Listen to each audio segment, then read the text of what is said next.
Chapter 5. Pinocchio is hungry and looks for an egg to cook himself an omelette, but to his surprise the omelette flies out the window. If the cricket's death scared Pinocchio at all, it was only for a few moments, for, as night came on, a queer, empty feeling at the pit of his stomach reminded the marionette that he had eaten nothing as yet.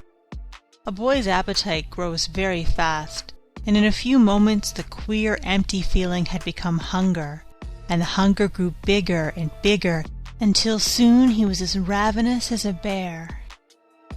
Poor Pinocchio ran to the fireplace where the pot was boiling, and stretched out his hand to take the cover off, but to his amazement the pot was only painted.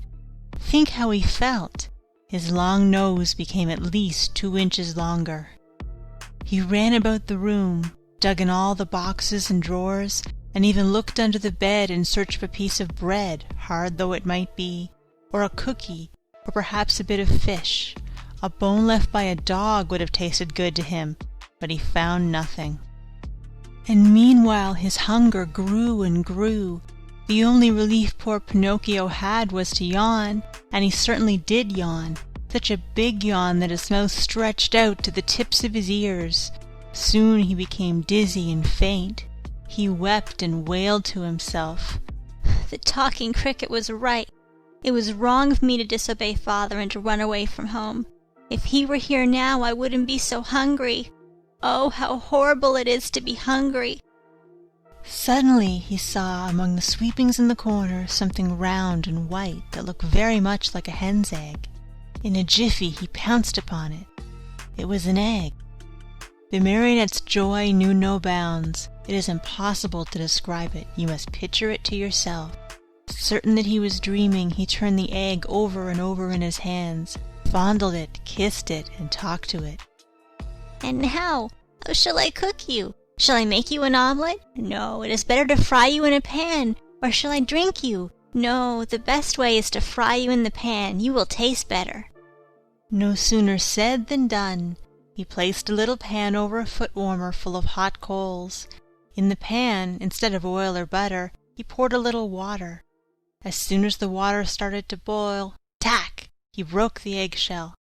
But in place of the white and the yolk of the egg, a little yellow chick, fluffy and gay and smiling, escaped from it.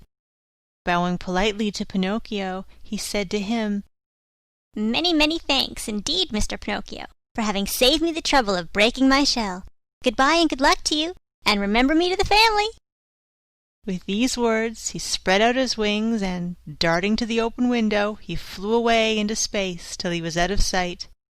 The poor marionette stood as if turned to stone, with wide eyes, open mouth, and the empty halves of the egg-shell in his hands.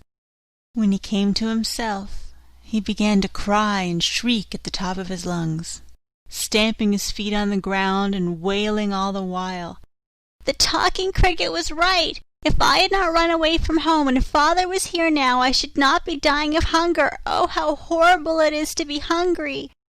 And as his stomach kept grumbling more than ever, and he had nothing to quiet it with, he thought of going out for a walk to the nearby village, in the hope of finding some charitable person who might give him a bit of bread. End of Chapter 5.